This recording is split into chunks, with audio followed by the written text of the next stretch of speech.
सचिन पहिल्यापासूनच शांत, अभ्यासू, पण मनाने अतिशय भावुक मुलगा होता. तो आईवडिलांचा एकुलता एक मुलगा होता.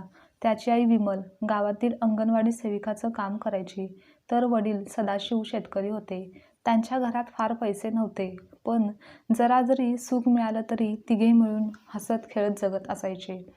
त्यामध्ये समाधान, आनंद शोधायचे. घरात उदासवाणी वातावरण कधीच नसायचं, कारण सचिनचं बालपण आईच्या बोलण्यातील ऊब आणि बाबांच्या खडतर कष्टातून मिळालेल्या संस्कारातून घडलेलं होतं. सचिन लहानपणापासूनच होतकरू, कष्टाळू होता. तो शाळेत हुशार होता, शिक्षकांच्या आवडीचा होता.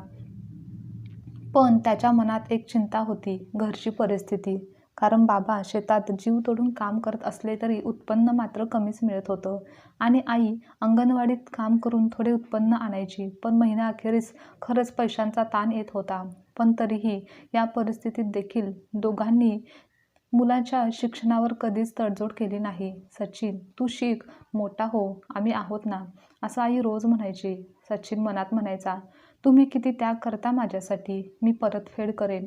पण जीवनात येणाऱ्या घटना नेहमीच सोप्या नसतात ना.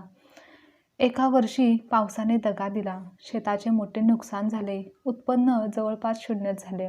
सदाशिवसारखे मेहनती शेतकरी यावर्षी हादरून गेले आणि उत्पन्न नसल्याने कर्ज वाढलं. त्यात एक दिवस शेतातच सदाशिवराव अचानक दगडावरून घसरले आणि कंबर मोडली. जेव्हा दवाखान्यात दाखल केलं तेव्हा डॉक्टर म्हणाले की काही महिने बेड रेस्ट घ्यावी लागेल आणि शस्त्रक्रिया करावी लागेल. हे ऐकून विमल भांबावली, कारण घरात तर पैसा नव्हताच. शस्त्रक्रिया एवढंच काय, पण शस्त्रक्रियेनंतरचा उपचारसुद्धा परवडणं कठीण होतं. तेव्हा सचिन 11वीत होता. महाविद्यालयात जाण्यासाठी पायपीट करायचा. सोबतच आईवडिलांना अडचणीत पाहून त्याच्या मनात एकच विचार होता की मी नक्कीच काहीतरी करेन. पण काही महिन्यांनी संकट आणखीन खोल झाली. घरची परिस्थिती बिकट झाली. आधीचे कर्ज परतफेडीला पैसे नव्हते, शस्त्रक्रियेला पैसे नव्हते. घरात धान्य कमी होत होतं. घरात धान्य कमी होत चालले होते ते पाहता मग विमलने एक मोठा निर्णय घेतला. तिने सोन्याचे एकमेव कानातले विकले, जे की सचिनच्या आजीने दिलं होतं. आणि सचिनला ही गोष्ट कळली तेव्हा तो फक्त 17 वर्षाचा होता. पण त्याच्या मनाच्या तळाशी काहीतरी तुटलं होतं. त्याला वाईट वाटलं.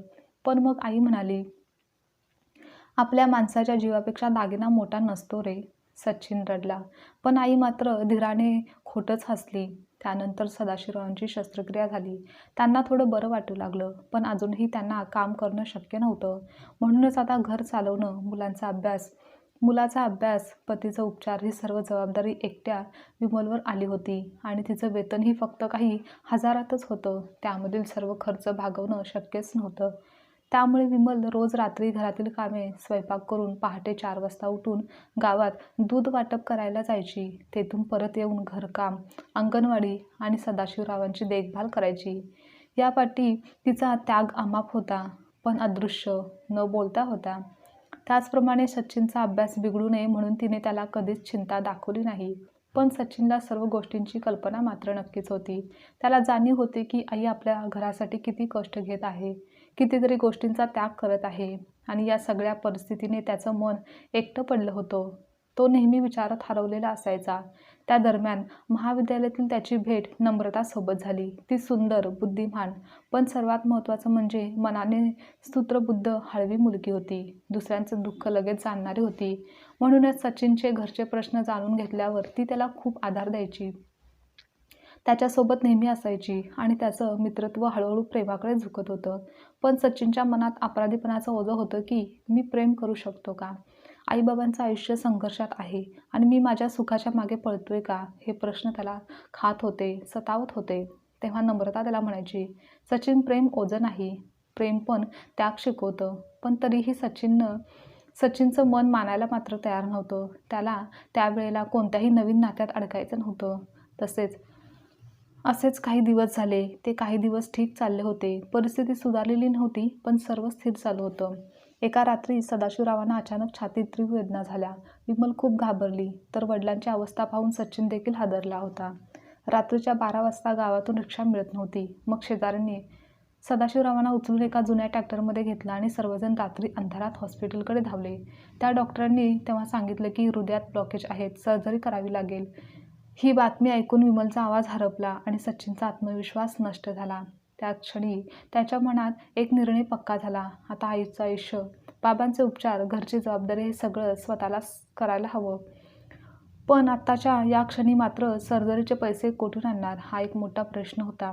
कारण त्यांच्या जवळचं जे काही होतं ते सगळं विकलं गेलं होतं. कर्जही काढलं होतं. आणि तेव्हा सचिनने मग काम शोधण्याचं ठरवलं आणि मग गावातल्या एका दुकानाजवळील चहा टपरीवर त्याला काम मिळालं. तो कामावर जाऊ लागला, पण त्यासाठी त्याने कॉलेज सोडण्याचा निर्णय घेतला. पण हे आईला त्याने काही सांगितलं नाही, कारण ती परवानगी देणार नाही हे त्याला माहीत होतं. दुसऱ्या दिवशी तो दुकानात कामाला लागला. चहा उकळणं, पोहे देणे, भांडी धुणे हे काम तो करू लागला. सकाळी 5 ते दुपारपर्यंत काम करायचं. दुपारी घरी येऊन बाबांची देखभाल करायची. संध्याकाळी आईला कामात पुन्हा मदत करायची. असाच त्याचा दिनक्रम सुरू होता. हे सर्व करताना सचिन थकत होता, पण मागं फिरणं त्याला मान्य नव्हतं. एका दिवशी नम्रता त्याला चहा टपरीवर पाहते. तिच्या डोळ्यात पाणी येतं. तेव्हा ती जवळ जाऊन विचारते, सचिन, हे काय? तू असं का? मला का नाही सांगितलंस? नम्रता, माझं हे काम मला घरी 2 जीवांसाठी करायचं आहे. आई बाबा माझी जबाबदारी आहेत. मला तुझ्यासाठी वेळ देता येणार नाही. तरी ती म्हणते, पण मी सोडून जाणार नाही. मी तुझी वाट पाहीन. पण सचिन मात्र त्या प्रेमावर स्वतःचा त्याग करतो. नम्रता, तू चांगली आहेस, पण माझ्या आयुष्यात आता या गोष्टीला वेळ नाही. माझी जबाबदारी वेगळी आहे आणि म्हणूनच या नात्याला मी न्याय देऊ शकणार नाही. हे ऐकून नम्रता रडत राहते. सचिन दूर चालत जातो. तो दिवसेंदिवस थकायला लागला होता. तेव्हा आईने त्याच्या डोळ्यातील खाली काळी वर्तुळे पाहिली, हातावर भाजलेली जखम पाहिली आणि कपड्यावर चहाचे डाग पाहिले. आणि एके दिवशी तिने त्याचं गुपित ओळखलं. तिची नजर धुसूर झाली. तिने सचिनला विचारलं, तू कॉलेज सोडलंस? माझ्यामुळे? सचिन काही बोलला नाही. ती रडायला लागली. तिला वाईट वाटत होतं.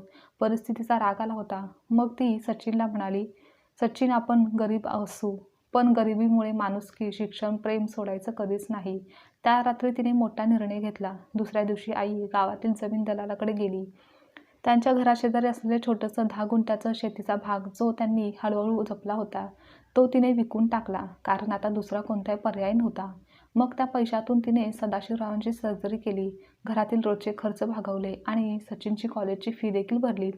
पण सचिन संतापला. आई, तू असं कसं काय करू शकलीस? आई म्हणाली, हा त्याग नाही रे. माझ्या मुलाचं आयुष्य उजळवते. त्यापेक्षा मोठं धन कोणतं असेल? तू शिक्षण अर्धवट सोडू नये असंच मला वाटतं, कारण मला तुला खूप मोठं झालेलं पाहायचं आहे. त्यासाठी आम्ही कोणत्याही गोष्टीचा त्याग करायला तयार आहोत. तू काळजी करू नकोस. आता तू फक्त तुझ्या शिक्षणावर लक्ष केंद्रित कर. यावर सचिन काहीच बोलू शकला नाही. त्याने पुन्हा शिक्षण पूर्ण करण्याचा मग निर्धार घेतला, कारण आईचा त्याग, प्रेम आणि तिची इच्छाशक्ती इतकी मोठी होती की तो माघार घेऊ शकलाच नाही.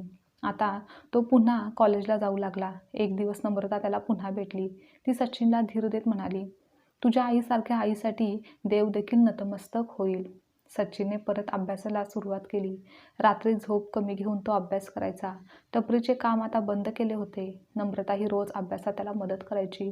आई घरात शांतपणे संयम ठेवून सर्व जबाबदारी सांभाळायची. तर सदाशिवराव हळूहळू बरे होऊ लागले होते आणि काही महिन्यातच सचिन 12वी उत्तम गुणांनी पास झाला. पुढे BSc ॲग्रिकल्चरमध्ये प्रवेश मिळाला.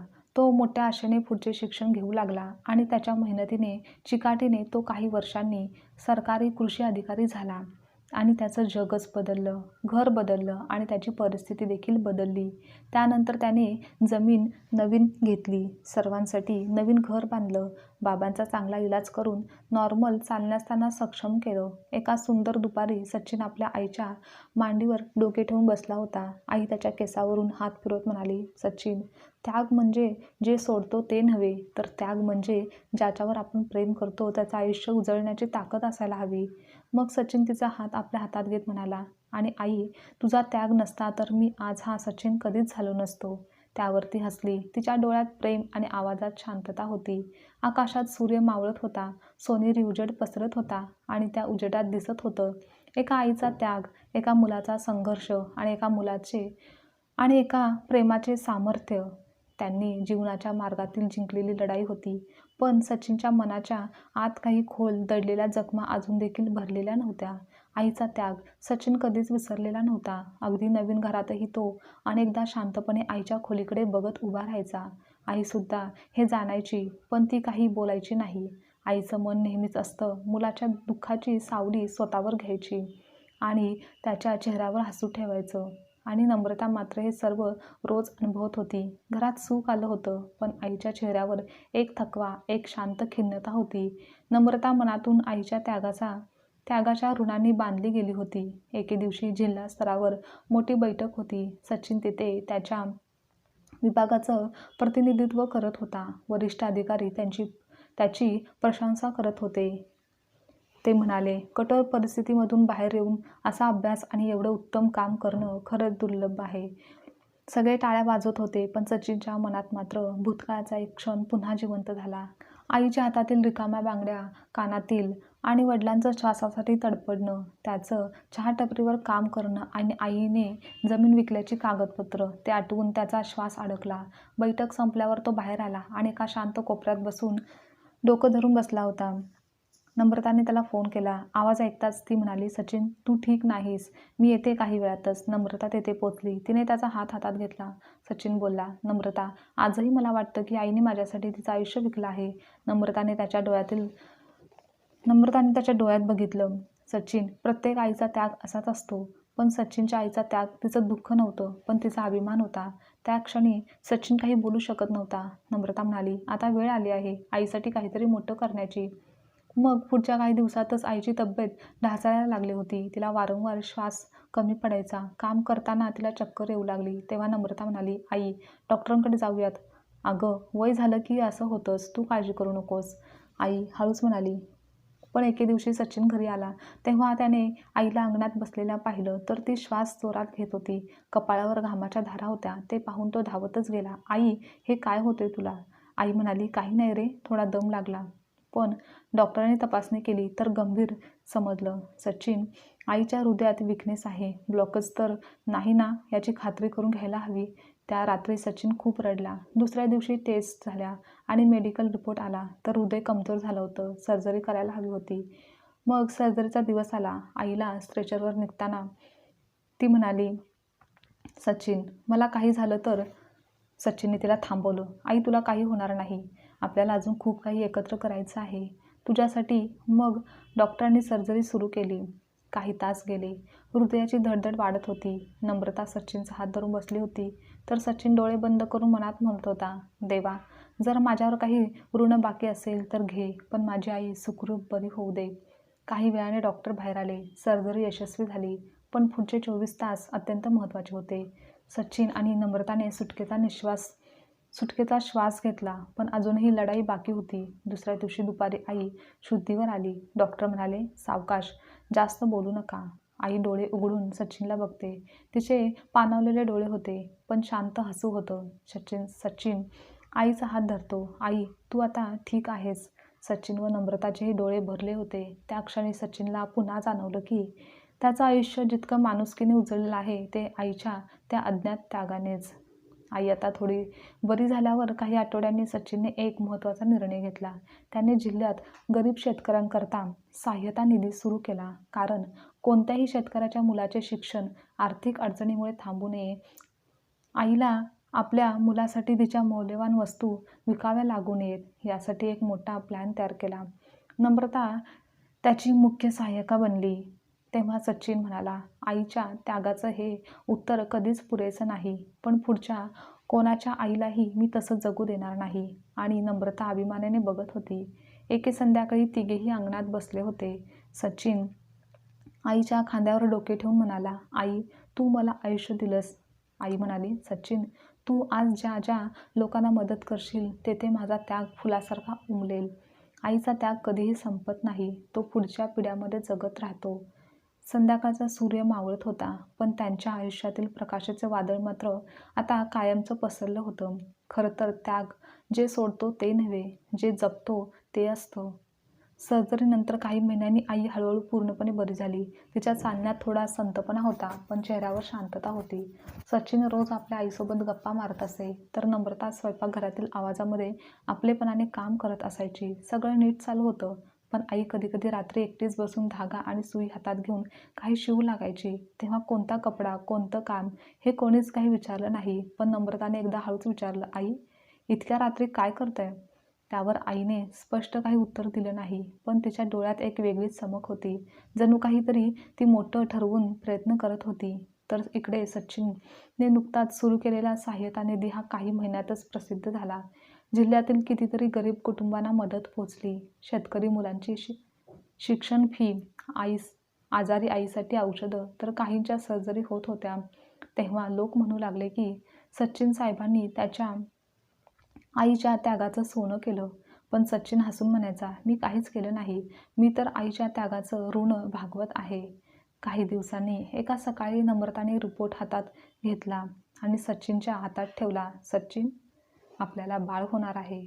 सचिनच्या डोळ्यात पाणी आलं आणि त्या क्षणी आईकडे जाऊन तो तिला मिठीत घेत म्हणाला, आई, तू आजी होणार आहेस. हे ऐकून आईच्या चेहऱ्यावर पहिल्यांदाच इतकं तेज आलं की जणू साऱ्या दुःखांचा भार उतरलाच आहे.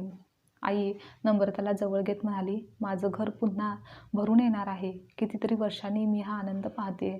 आणि त्या दिवसापासून आईचं वर्तन बदललं. ती नम्रतावर जास्त लक्ष द्यायला लागली. वेळेवर दूध, फळं, औषधं, चालणं, विश्रांती हे सर्व काही ती पाहत होती. तिच्या चेहऱ्यावर एका आईची जागृत, कोमल आणि तितकीच चिंताग्रस्त छाया होती.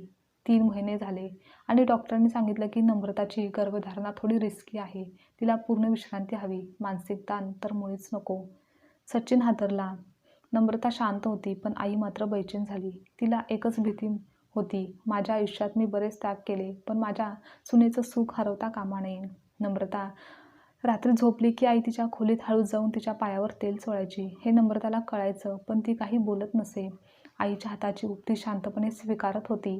पण एकदा नम्रता म्हणाली, आई, तुम्हाला एवढं कष्ट करण्याची आवश्यकता नाही. तर आई म्हणाली, तू माझ्या मुलाचं बाळ पोटात घेऊन फिरतेस, तर मी तुझ्यासाठी इतकं करूच शकते. आणि हा त्याग नाही, हा माझा आनंद आहे. काही महिन्यांनी नम्रताचा गर्भधारणेचा 7वा महिना चालू होता. एका रात्री नम्रताला पोटात तीव्र वेदना झाल्या. तिला लगेच हॉस्पिटलमध्ये न्यावं लागणार होतं. काही वेळातच तिला हॉस्पिटलमध्ये दाखल करण्यात आलं. तेव्हा डॉक्टरांनी सांगितलं की नम्रताला प्रीमॅच्युअर लेबर आहेत. प्रेग्नन्सी रिस्की आहे. लगेच ऑपरेशन करावं लागेल. हे ऐकून आई व सचिनला धक्का बसला, पण दुसरा कोणता पर्याय नव्हता. सचिन देवघरासमोर गेला. उभा राहिला. त्याचा आवाज दाटून आला, देवा, माझ्या बायको आणि बाळाला वाचव. मी एकही गमावू शकत नाही. तिकडे ऑपरेशन सुरू होतं, तर इकडे सचिन व आई काळजी आणि प्रार्थना करत होते. आणि काही वेळांनी नम्रताच्या ऑपरेशननंतर दार उघडलं. नर्स म्हणाली, आई आणि बाळ दोघेही सुरक्षित आहेत. मग अखेर सचिनने निश्वास सोडला. बाळ रडायला लागलं. तो आवाज सचिनला आयुष्यातील सर्वात पवित्र आवाज वाटला. आईसुद्धा खूप खुश झाली. ते लगेच आतमध्ये गेले. सचिन बाळाला हातात घेत आईला म्हणाला, बघ आई, अगदी तुझ्यासारखा दिसतोय. मग आई बाळाला हातात घेत म्हणाली, त्याला हळूच गालावर स्पर्श करत बोलते, किती छोटंसं, किती देवासारखं आहे. तिच्या डोळ्यातून पाणी येत ते म्हणते, सचिन, माझ्या आयुष्यात ज्या गोष्टी तुटल्या, ज्या स्वप्नांना मी जपलं, सगळ्या बाळात पुन्हा जिवंत झालं. काही दिवसांनी सर्व काही स्थिर झालं. घरात आनंद, मुलाचे खेळ, नम्रताची सांभाळणारी माया आणि आईचा शांतपणा. आजची कथा तुम्हाला आवडल्यास लाईक, शेअर, कमेंट करा आणि चॅनलवर नवीन असाल तर चॅनलला सबस्क्राईबसुद्धा नक्की करा.